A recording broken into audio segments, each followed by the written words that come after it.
Welcome, Sojourners. You have found yourself a cozy place here at Sojourners Awake. I'm Jonathan, and this is our production of Tabletop Stories. Set in the world of Bonsarel, we gather together and improvise an audio drama for you, so follow along. This epic fantasy is a world full of gods and monsters, and we play as ordinary heroes who delve into adventure, danger, and magic. The cast is a group of friends, all gathered around the table, rolling dice and telling a story.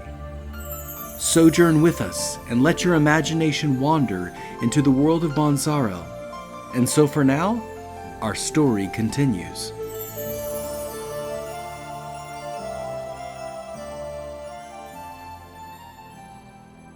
The Black Dragon's Lair, Part 4, starring Muskrat the Thief, Kazooka the Poet, Brother Dogath the Monk, and Dogania the Demon Hunter.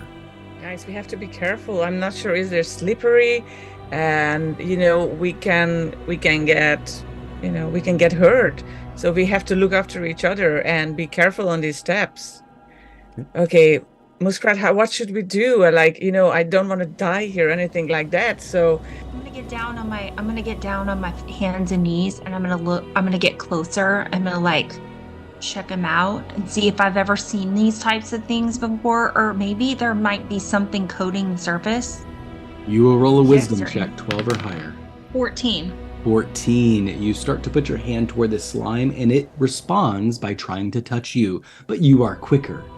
As it moves towards you, you see very quickly that it is attracted to metal and seeks the most metallic item on you. And if you were to go down these stairs, it would be attracted to eating metal items. And Dogania is very correct. The quicker you move down these stairs, the less likely this slimy ooze will destroy your metal items. Wait a minute. I have to protect my treasure. knife too. Yeah. Grab some of the coins, and we'll dump them on the side of the stairwell as we go down, and then they'll want to eat the coins, and then we'll slide off the other side. Let's try it. So I'm just gonna grab a handful of coins and dump them to the side of the stairwell up at the top and see what happens. Muskrat, since you are doing something with your hands, just roll me a d4. On a 3 or 4, on a 2 to 4, you are completely successful. 4. A 4. Instantly, this transparent slime starts to eat up all the coins, and it parts the sea, as it were, creating a completely dry area for your team to rush down the stairs into the first level. And as you move down into the grab some coins. Everybody grab coins. Yeah, grabbing a handful of coins, you move down to satiate this monster that guards the lair. As you get down to the first level, you see that there is a airtight barrel. There is another book that is lying on a bed. And the air is particularly cold. It is completely dark down here. I assume at least one of you has a torch. Who is holding a torch? I'm holding a torch. Can more than one of us have a torch? Indeed. Yep. Because I'm pulling up the rear as Muskrat and Dogania going down, and Brother Dogath and me. Okay. I'm protecting the rear part of the line. Very well. Muskrat and Kazooka, you have a torch. As you move down here, you see there is a barrel that is airtight and locked. There is a bed with a book lying upon it. The room is particularly cold. And of course, the water from the swamp is starting to seep in through the walls and splash upon the floor. With each step you step, your foot is about nearly ankle deep, and you see that the water is starting to rush down to a closed gate that leads to the dungeon. At this point, Dogania, what do you pay attention to in this room? And then how do you respond? I would love to check the book. Would that help to open the barrel?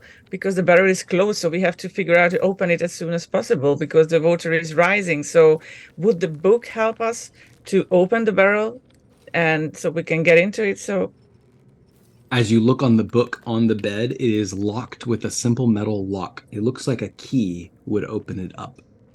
okay. The barrel would simply need to be opened with a corkscrew. Or with a knife, or knife. Would my knife help? Yes. So yes. if I take my knife, so I try to open the barrel. Okay. Okay. I love it. Dagonia is being confident. Dagonia, you're going to roll a dexterity check. You just have to get a 12 or higher. A 10. A 10. That means you're going to have to roll a d6.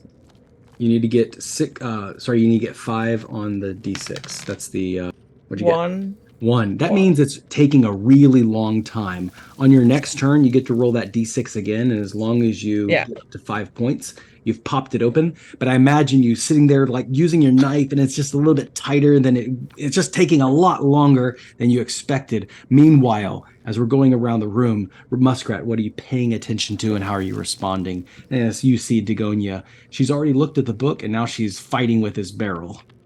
Well, I'm like, why is this book by itself? So I'm going to go look at it. It is a just book, see if there's a reason. It is just lying there on the bed. Are you touching it, or are you simply looking at it? I'm looking at it. I can't read, but if it's got good pictures. It's completely closed, and it is locked with a metal clasp. It looks like a key would open it up. Muskrat, did you get that key from those orcs that we killed? Yes. And there's another key too that the elf friend has. Yeah. I do have that key. Let me dig through my pockets of all the things that Muskrat, you do. Yes, you find the key after rifling through your pockets, and it is a perfect fit. Muskrat opens up the book, and does it have good pictures? We'll find out. Kazooka, during that time, what are you paying attention to, and how do you? Well, my first concern getting down the stairs is that ooze thing is being taken care of. It is completely docile at this point. Yeah. Okay.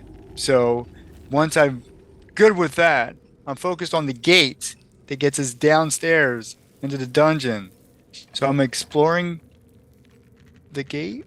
Great. Yeah. Is it locked? Is it not locked? Oh, it is indeed locked. Make a wisdom check, though, as you study this. 12 or higher. You got it, Kazooka. Do it. Not today. I got a 2. Not today. A 2. Oh well, you didn't get a 1 though. All right, you're using your brain, so you need to roll a d4. I need you to get 4 points though to succeed. A d4. I'm using my brain for the first time today. Hey, check that out. A 4? Yeah, check it out. Yeah, despite you got it. Yeah. Despite all odds, Kazooka, you happen to stumble upon this by happenstance. As you lean up on the grate, you notice that it is very rusted, and a good strong swing of something would break open this grate. Something that requires a little bit of strength. You're lucky, while you got that. But Brother Dogath, what are you paying attention to, and how are you responding in this room? I want to try to look at the barrel and open the barrel. Even though Dagonia is working on it? Well, I'm pretty good because I carry them a lot. Usually there's wine, but I'm pretty good at opening them. Indeed. Why don't you roll a d4? You just need to get more than 3 points in order to open this up for Dagonia. 4. 4. Brother Dogath, how do you best Dagonia as she's fumbling around with his knife? What do you do that works? Well, I'm pretty strong, but not as strong as Kazooka, but I'm pretty good about knowing how to wedge the end off of the barrel. It takes just a lot of practice, but I've been doing it for 20 years. I love it. Brother Dogath, as you pop this bunghole open, you smell an incredibly sweet smell. Honey? Is it honey? It nearly I like honey. Visibly issues out an odor, and you hear the sound of an angel start to sing. as the So pretty. flowing liquid inside sloshes around the barrel and seeps out. You have never seen a liquid like this before. Dogania, you witness the same thing. This is something rare and special. Muskrat, Is that thing singing? you open up the book. As you look through, you see lots of pretty pictures. You see a woman waving a wand over a man with her beautiful red lipstick, and he is enchanted as he moves towards her. You see on the next page, there's an old woman stirring a cauldron, putting a lock of hair in the cauldron, casting a spell on some imagination of another man. You see on the next page, you see a fawn dancing in the forest, playing her pipe as young men are led away into her The forest. siren. And The then, siren. and then you feel Kazooka tap you on the shoulder and a voice say, "Excuse me, what are you doing?" You feel Kazooka? a cold chill on the back of your neck, and a wispy, ghostly hand grab your shoulder. I need you to make a charisma check or be possessed by a ghost. No. 12 or higher. Okay, I have 16. It's like a miracle. You feel the ghost trying to take over your mind and your body. And you feel this invasive presence starting to move in. It gives you a chill up and down your spine. You turn instinctively to look around, and all you see is just a puff of a woman's face disappear before you. And you hear a shriek. In fact, all of you hear a shriek of rejection, a woman running away, shrieking and saying, "You never loved me anyway!" And it echoes throughout this area.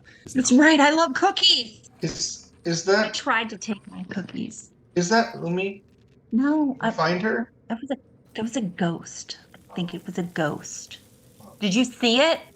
It I was tried gonna to ask, take did over anybody my else see body, it? but I was like, not today. We're No. not doing that today. She seems very cold. She She was does. very cool. Heebie-jeebies all the way up my neck. Felt it. Poof, she gone. Wait, but Muskrat. where'd she go? You guys do not see her. I think that opening that thing was probably not a good idea. I hope she doesn't go talk to the dragon. I hope she What? doesn't wake up the dragon. Just stop. He's Maybe not she'll going to try give to his bomb touch the back. dragon. No, we're not touching the dragon. We're going down this gate. Let's Down the get gate. Ubi first. Ubi. Ubi, yeah. Ubi. We got to get Ubi first, and then we'll reimagine talking to the dragon. We can have a play when we get back to town about how we would want to talk to the dragon, but not right now. Not right now. Okay. Brother, we gotta go. So I'm just gonna grab his hands, and I'm gonna look at Kazooka. I'm gonna be like, dude, open the gate. Great. Thanks. And will I be allowed to open the gate? Well, I'm a bit worried. I'm a bit worried about this liquid because I'm just like I want to taste the liquid, but I'm cautious because it might be dangerous. Would that help us, or would it give some extra strength or something if we taste it? Because it's very tempting. It was the ghost. actually, you know what? I got an idea. Dogania, hold up. Okay. Tell me, what is your intelligence modifier? What score do you have on intelligence? It's 0. 0. I'm going to roll in secret for you and tell you what you think it is. Welcome, Sojourners. This is Jonathan, the Game Master, behind the screen. And this is a little trick I pulled off from some RPG a long time ago. But when a player wants to investigate something and they have never encountered this before, it's a really good idea to just simply ask, what is the player's intelligence modifier? The Game Master then rolls the d20 in secret, and then based on that roll, tells the player what they believe it is. In this case, Dogania has a modifier of 0, and let's see what I rolled. It's a 15. Well, a 15 in my book is a good number. So this means Dogania is very confident, and of course I deliver the information that this is ambrosia. It looks like the orcs overlooked this wonderful barrel.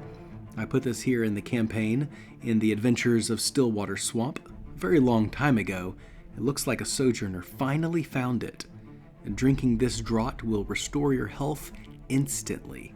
It's a great way to get some life back in you. It doesn't keep very well, though. Well, anyway, thanks for joining me. Let's get back to the story. Dogania, you sense that this liquid is called... It's a healing liquid. That drinking this would make you feel better and clean up any dirty wounds or bleeding that you might have. You know that you can either drink it or apply it to an open wound. That is what you believe. How do you respond? Does anyone have an open wound right now? Can we help anyone? Or like everyone's healed, so we don't really need it. Can we save it? Can we keep it for later? You can put it in my water skin. Yeah. No, Made me dump you out all need the that water. for later. Let me dig through my pocket. Yeah, let's find something. Let's find something, Muskrat. A salve jar with a lid. Yes. I have a salve jar with a lid. Why are you Will carrying that a work? salve jar with a lid? You know, I get chapped lips every once in a while, and sometimes I can't, just naturally Well- create my own lip gloss. It's a thing. Well, what else do you have hidden in? You have anything hidden that's heavy, strong, solid? I need to open up this gate and it can just... At that point, you hear a woman scream from the dungeon. Screaming, blood-curdling scream. Everyone roll charisma, 12 or higher, or take a point of trauma. Dude, y'all are already traumatized. No, I am. Like, what was the number supposed to 12 be? or higher. 12 or higher charisma. Okay. Okay, I got a 13. 15. I got 15. I got a Success. 10. Fail. You Yeah. got a what? 10. 10. Kazooka? You're so traumatized. 11. 11. Fail. Kazooka and Brother Dogath, you both take another point of trauma as you hear this blood-curdling woman scream for mercy below the dungeon. Kazooka, I'm going to go in initiative with you. How do you respond? Still got to... my response to Muskrat, does she have anything? Because I'm charging the gate. I have a strength modifier of 5. I need to get through the gate. Unless it's the key. Will the key work? Is there No, like a because key? earlier he said it could be I don't have manhandled. anything. I don't have anything. Just hit it. Like, Yeah, with my it with basically your with my body. body slam it. Yeah, it's pretty much. I Kazooka. mean, I don't know. It's rusted. Maybe it'll give. Can I? What about about the the- bed? The barrel. Use about the the knife? barrel. What? What about the knife? I still have my knife, so It will. I don't know if it, Maybe. I'm still. Charge The it, barrel. ram it. Take the barrel that's broken and hit it against the gate. It still is full of liquid. I can't. It'll I'm strong, heal but it. I'm Is the strong, bed- but I is can't the- pick up a barrel full. Is of the liquid. bed wooden? The bed is wooden. Yes. Can I tear off a post? Yes, you may. Because I'm pretty good at opening things made out of wood. Roll a Exactly. roll a d4. Add your strength modifier. You need to get 5 points. 7. 7. Brother Dogath, you just walk over and rip off the leg, pulling off the bedpost. You have this long, 10-foot long post right now. Is this okay? It's perfect. Kazooka, how do you respond? Yes, brother. Can I rip it out of his hands and go crash his gate down? Yes, you may. Roll a strength check. With that post, you can just do a 10 or higher. 15. 15, you smash open the gate. The grate is now open. You can see the water kind of pouring in down these steps that are slippery. It is completely dark and wet down there. You can hear something writhing and sloshing around. Muskrat, Everything isn't good. Dogania, Muskrat, how do you respond? I'm afraid that she's in danger now. So we have to be quick. We have to be fast. We have to get down as soon as possible and get out of here and save her, because it just I'm very worried right now. So Okay, so I'm gonna take my thing. I'm gonna get some of that liquid. I'm gonna put the cap in it, put it in my pocket. So I've saved some Yeah. of the magic stuff. Mm-hmm. and I'm going to go over to the stairwell, and I'm just gonna be like, we gotta go, guys, Yeah. and then just start making my way down. Yep. You had 4 rounds before something happens. That's the end of round 1. Round 2 begins. Who's leading? I think I did. I Muskrat. did. All right, Muskrat, led you got this the way. torch. Muskrat, as you walk down these slippery steps, you know that they are very slimy and full of algae and sewage. This narrow stone stairway leads down to the lowest part of the castle where 2 feet of water, murky, dark water, hides the floor. You look upon the wall and you see a series of manacles and torture racks. You have skeletons floating in the water, bumping against the wall, and huddled in the corner is a woman fending off these giant snakes and worms that are trying to bore into her body and eat her alive. Guys, we gotta help her. Entering combat. Welcome, Sojourners. This is Jonathan, the Game Master, and we're going to do something a little different. Of course, we did do the actual play combat, but now I'm going to summarize it for you. So hold on to your dice. Rolling for initiative. 6 for the Sojourners. 3 for the monsters. Sojourners go first. Initiative. Muskrat, Kazooka, Dogania, Brother Dogath. There are 3 boreworms, about 8 feet in length, with large boring teeth from where they get their name. And there are also 3 undead skeletons floating in the water. Round 1. Muskrat runs down the stairs into the water and throws the flaming torch at one of the worms. She'll need a 15 or higher, and she rolls 13 plus 2. The torch sails through the air, striking the boreworm upon the head. I'm going to rule that it's going to lose a turn. Kazooka surveys the water and assesses the depth as 2 feet. He runs downstairs right into the fray, splashing the water. The worms make a large grinding sound. A skeleton creeps up behind Kazooka. Kazooka's a bard and requires an item to channel his magic. For him, it is his lucky belt fastened upon his waist. Kazooka spends 1 energia point and casts Control Undead. He needs a 15 or higher on a casting check, and he rolls a 17 on the dice. He rolls a 4 on a 1d10, so he's only able to command 1 of the skeletons. The one undead floating toward him suddenly stands upright, loyal at his side. Dogania brandishes her knife, and boy, I am glad she brought it. She originally journeyed into the dragon's lair to find Ubi, and she's not giving up now. She runs into one of the skeletons to cut it in half, and she'll need a 15 or higher. Ugh. She rolls a 4 on a dexterity check. In response, the skeleton will deal 1d4 damage in retaliation. Rolled a 2. Brother Dogath grips tightly the bedpost and cautiously steadies himself down the stairs leading into the flooded dungeon. This simple monk prepares a prayer to his god to cast Calm Beasts. He spends the energia point, but unfortunately cannot cast the spell since these boreworms and undead are not even beasts. They are monsters. The spell automatically fails.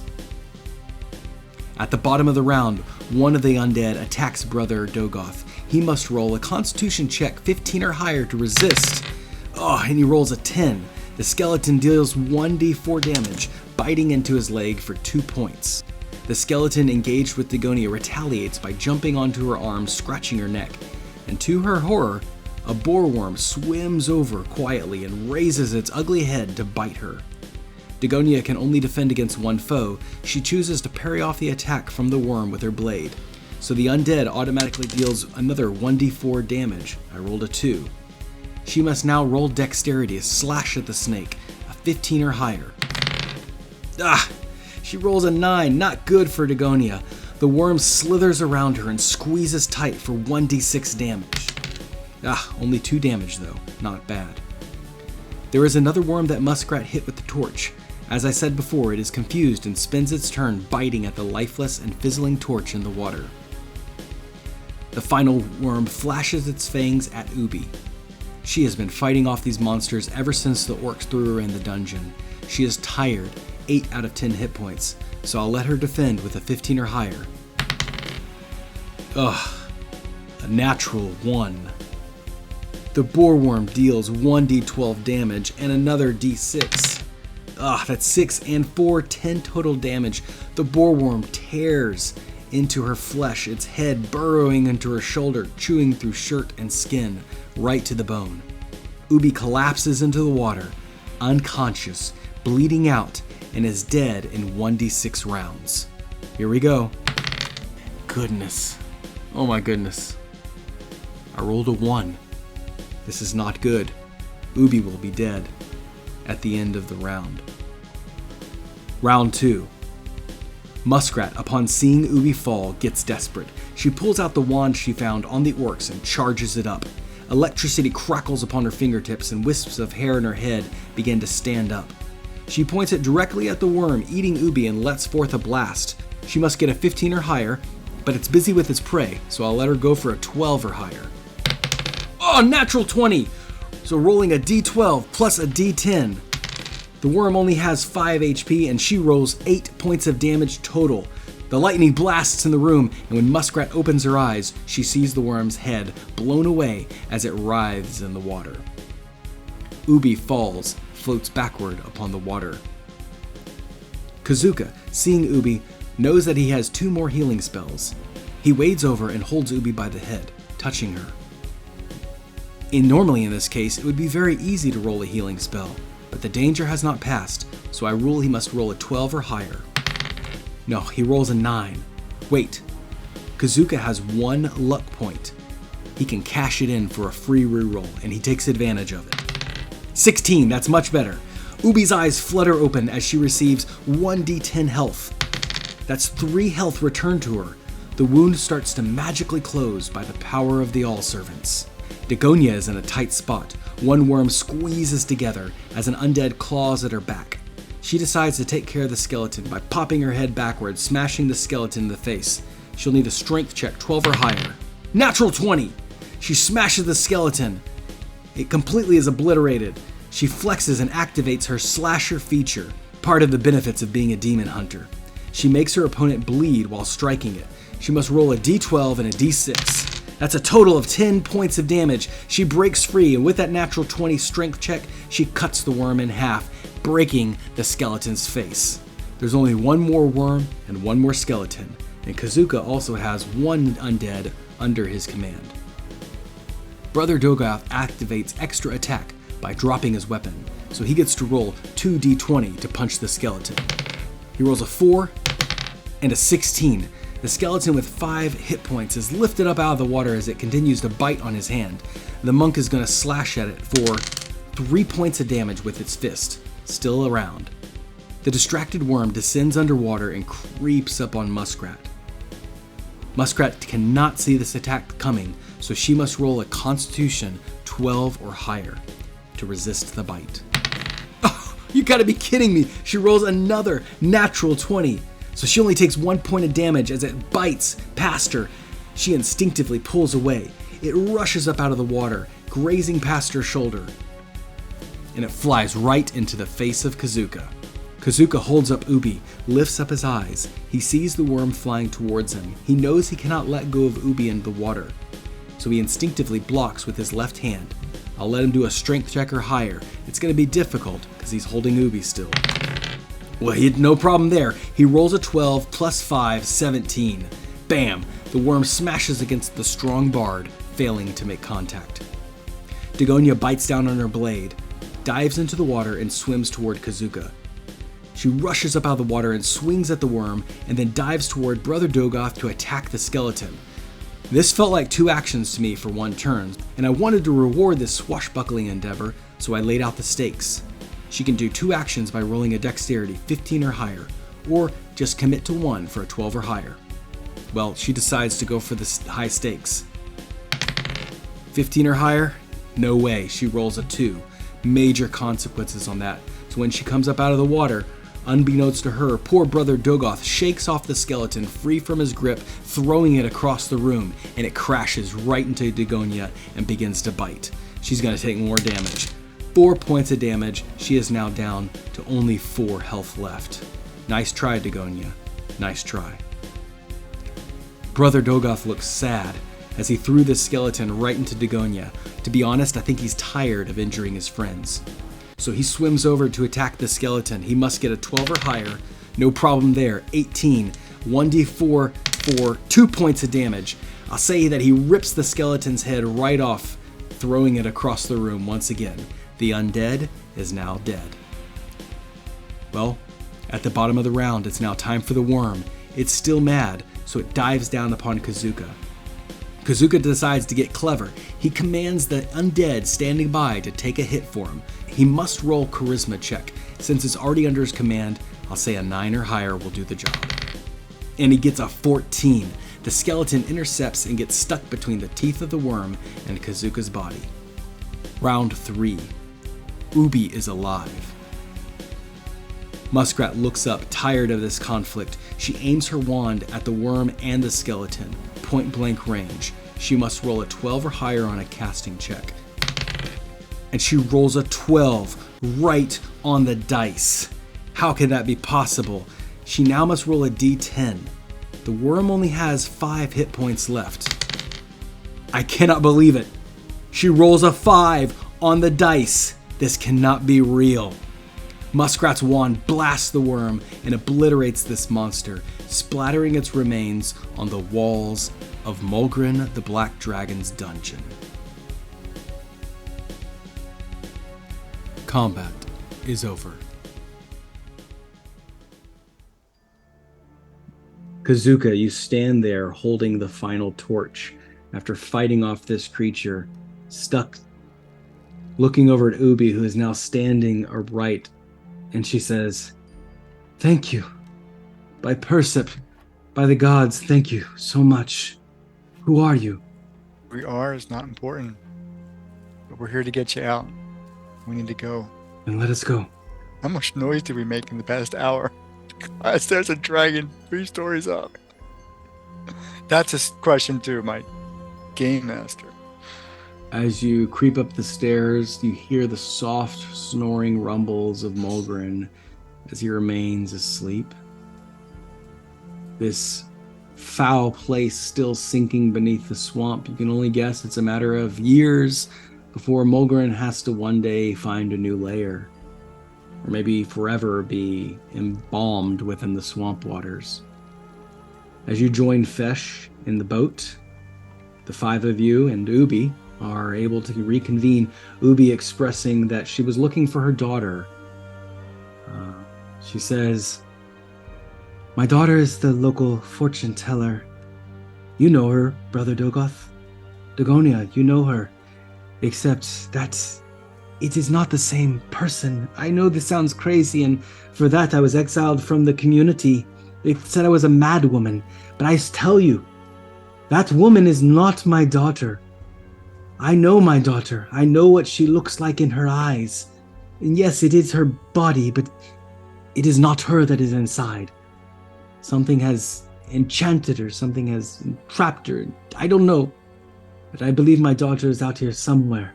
That thing that is in town, it is not my daughter. It is a demon. It has deceived everyone. Except for me. For a mother always knows the spirit of her child. And I will not rest until I find her. I will search all of Stillwater.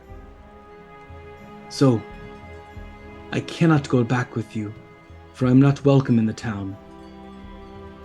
I will continue on until I find her. That is my quest." Ubi, who put you in the tower?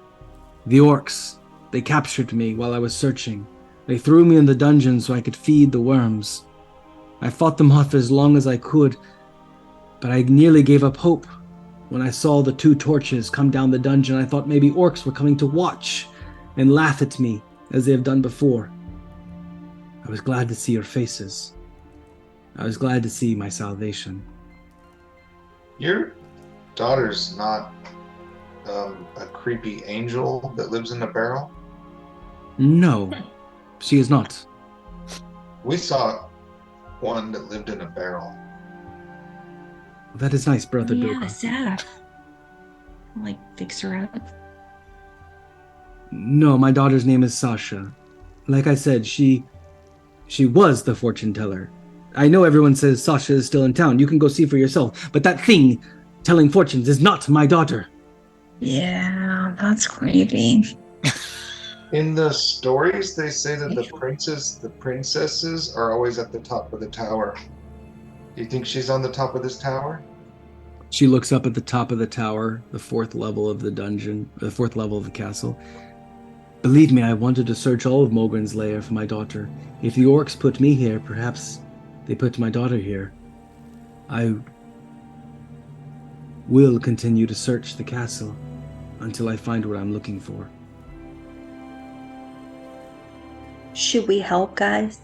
I Yeah. mean, we're already here. We can go ahead. Dude, Well, there's an dragon, elf who can levitate, so why not? why not? He's in better shape now. He can join us. Besh then looks at you with sparkly eyes, glistening with starlight, and says, "Yes, I am well rested, but each of us should rest and recover, for night is settling upon us. Let us make camp, and then tomorrow we will sojourn." And so for now, our story concludes. Every story comes to an ending, so for now, we must conclude. Thank you for listening, Sojourners. Your attention will not go unrewarded, and we look forward to continuing this adventure. Background music and ambiance provided by Tabletop Audio. Find them at www.tabletopaudio.com. For more information on becoming a game master or player at your table, visit www.sojournersawake.com. And wherever you sojourn, however far or near, as always, may your story continue.